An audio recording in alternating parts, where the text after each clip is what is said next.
Assalamualaikum warahmatullahi wabarakatuh. Apa kabar sahabat sejuta kisah? Mudah-mudahan kabar baik. Pada kesempatan kali ini kami akan berbagi kisah yang berjudul Order taksi malam-malam. Nenek tua minta antar keliling kota. Alasannya bikin nangis. Sahabat sejuta kisah, dalam hidup kadang kita menemukan hal-hal luar biasa yang menjadi pelajaran hidup berharga. Tak melulu hal menyenangkan, tapi juga kisah sedih dan haru. Seperti pengalaman sopir taksi berikut ini. Sebut saja Fikra, 20 tahun lebih ia menjadi sopir taksi. Suatu malam menjelang dini hari, ia menerima sebuah orderan. Bangunan yang didatanginya itu gelap, hanya diterangi temaram lampu kecil. Jika sopir lain akan memilih membunyikan klakson beberapa kali dan kemudian pergi, Fikra memilih turun dari taksinya lalu mengetuk pintu bangunan tersebut. Suara lemah menjawab, memintanya menunggu. Cukup lama menunggu, akhirnya pintu itu dibuka. Seorang nenek tua tampak kepayahan menyeret koper kecilnya. Fikra segera mengambil koper tersebut dan sebelah tangannya lagi secara refleks menggandeng sang nenek yang berjalan dengan tertatih. Saat sampai di taksi, nenek itu menyodorkan sebuah alamat dan bertanya, "Bisakah kau berkendara melalui pusat kota?"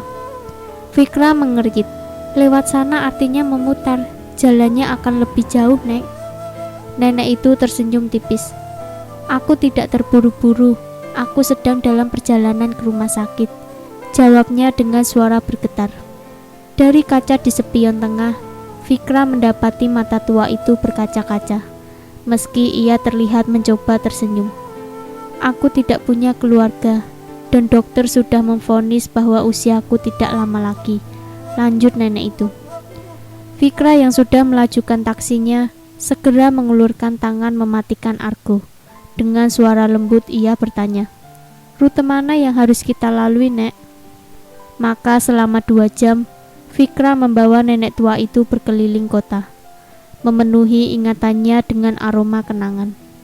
Rumah yang dulu ditempatinya bersama sang suami saat masih pengantin baru, bangunan tempatnya dulu bekerja, dan tempat-tempat lain yang berisi banyak kisah yang mampu menghangatkan hati sang nenek. Nenek itu terus memandang keluar jendela mobil. Sesekali menyuruh berhenti saat melewati bangunan tersebut. Sampai akhirnya ia berkata, "Sudah cukup, ayo kita pergi sekarang."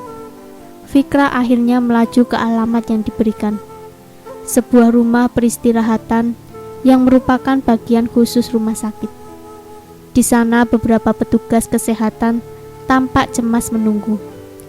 Saat taksinya berhenti, para petugas itu segera menyongsong dengan membawakan kursi roda. Sebagian lagi mengambil kopernya di bagasi. Nenek itu bertanya pada Fikra, "Berapa yang harus kubayar?" Fikra menggeleng dan tersenyum saat berkata, "Perjalanan malam ini gratis, Nek." Fikra merasakan aroma kematian begitu kental di sana. Ia menunduk dengan mata basah, memeluk sang nenek. Nenek itu juga tak bisa menyembunyikan tangisnya. Ia memegangi tangan Fikra kuat-kuat dan berbisik, "Terima kasih, kau sudah memberi wanita tua ini sukacita kecil menjelang ajalnya." Saat Fikra berbalik, matahari sudah hampir menyembul, memberikan geliat kehidupan baru. Tapi di belakangnya, ia masih bisa mendengar suara pintu rumah sakit yang tertutup, seperti suara kematian yang sepi.